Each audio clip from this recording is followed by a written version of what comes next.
మొత్తం రాష్ట్రం యొక్క ఇమేజ్ దెబ్బతిన్నది. నువ్వు అర్ధాంతరంగా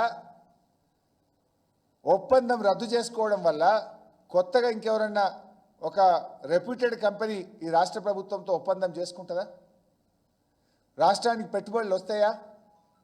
నీ పిచ్చి ప్రయత్నాల వల్ల ఈ రాష్ట్రం దెబ్బతినొద్దనేదే మా ప్రయత్నం. అయినా మేము ఏమడిగినాం బ్రదర్? అసెంబ్లీలో చర్చ పెట్టమన్నాం. చర్చ అడుగుడు తప్ప కేసు పెట్టొద్దనిలే. మేము కేసు ఎందుకు పెట్టినామని మేము అడగలే. దీని మీద చర్చ పెట్టండి అని అడిగినాం. ఏమో 2 గంటలు అసెంబ్లీలో మాట్లాడితే ఈ కార్ రేసింగ్ మీద ఏం కుంపలు మునిగిపోతాయి ప్రభుత్వానికి? మమ్మల్ని మేము లేకుండా చూసి నువ్వు మాట్లాడినావు. మేముంటే మేము కూడా మా వర్షం చెప్తే దీనివల్ల ఇప్పుడు నేను చెప్పినా కదా బైసాబ్, పెట్టింది 30 కోట్లు, ఈ రాష్ట్రానికి ఖజానాకు నేరుగా వచ్చింది 71 కోట్లు. రాష్ట్ర ఖజానాకు లాభమైంది, రాష్ట్ర ప్రజలకు లాభమైంది, ప్రపంచవ్యాప్తంగా హైదరాబాద్ బ్రాండ్ ఇమేజ్ పెరిగింది. What is wrong in this?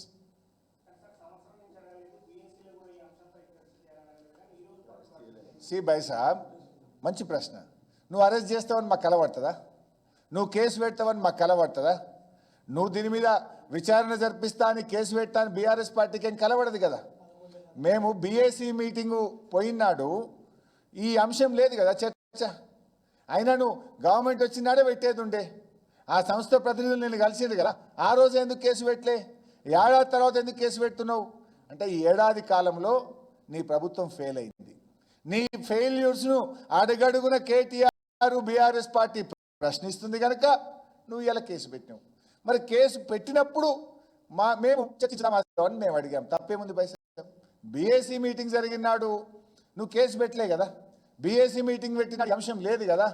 ఎప్పుడైతే నువ్వు కేసు పెట్టినావో అసెంబ్లీ జరుగుతుంది కనుక ఈ రద్దు వల్ల, ఈ కేసు వల్ల ఈ రాష్ట్రానికి ఎట్లా నష్టం జరుగుతుంది, రాష్ట్ర ప్రజలకు ఎట్లా నష్టం జరుగుతుంది, రాష్ట్రానికి పెట్టుబడులు రాకుండా ఎట్లా పోతాయి, రాష్ట్రంలో నిరుద్యోగ యువతకు కొత్త ఉద్యోగాలు రాకుండా ఎట్లా నష్టం జరుగుతుంది, నువ్వు మార్చుకో అని in the interest of the state discussion జరగాలని మేము కోరినాం. మాట్లాడితే తప్పింది, ఎందుకంత భయపడుతున్నావు?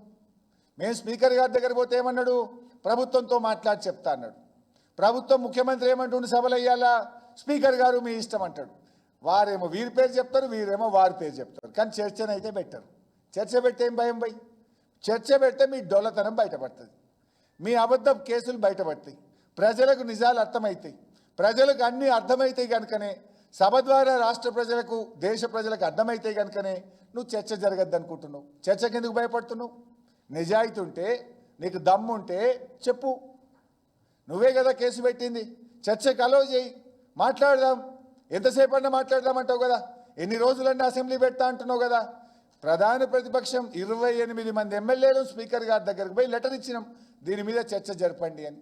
శాసనసభ వ్యవహారాల మంత్రిని కలిసి అడిగినాం, దీని మీద చర్చ జరపండి అని. ఎందుకు చర్చ చేయవు నువ్వు? చర్చ చేయడానికి నీకు భయం ఎందుకు? ఆ విషయం ఇవాళ అసెంబ్లీలో కూడా క్లారిఫై చేసిన. పదే నువ్వేమన్నావు? ఓఆర్ఆర్ అమ్ముకున్నారు అన్నావు. కేటీఆర్ గారు నాతో ఏం చెప్పిందంటే, మరి టెండర్లు రద్దు చేసుకోమని అడగండి అని వారు నాకు సలహా ఇస్తే డెఫినెట్గా నేను అడిగిన. నువ్వు ఓఆర్ఆర్ అమ్ముకున్నారు, దానివల్ల నష్టమైంది అంటున్నావు కదా, రద్దు చేయన్న. నేను ఎక్కడ విచారణ అని చెప్పినా. అయినా విచారణలకేం భయపడం.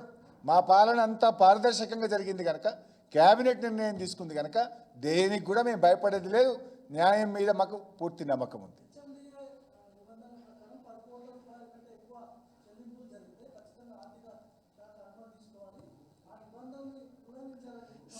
వైసాబ్, హెచ్ఎండిఏ నిబంధనల ప్రకారం 10 కోట్లు దాటితే గవర్నమెంట్ నిర్ణయం తీసుకోవాలి. Government is KTR, government is minister, గవర్నమెంటే అనుమతి ఇచ్చింది కదా. Up to 10 crores HMDA can take decision. More than that government has to take decision. So KTR has, as a minister, he has taken the decision. What is wrong in that? Where is corruption? Corruption ఎక్కడుంది అక్కడ? ప్రభుత్వము ఇప్పుడు ఇందాక నేను మీకు చాలా ఉదాహరణలు చెప్పాను కదా బైసాబ్. ఉత్తరప్రదేశ్లో ఇదే ఈ కార్ రేసింగ్ మీద దాదాపు 1700 కోట్లు ఖర్చు పెట్టారు. నిన్నగాక మొన్న తమిళనాడు ఇదే ఈ కార్ రేసింగ్ మీద 40 కోట్లు ఖర్చు పెట్టింది.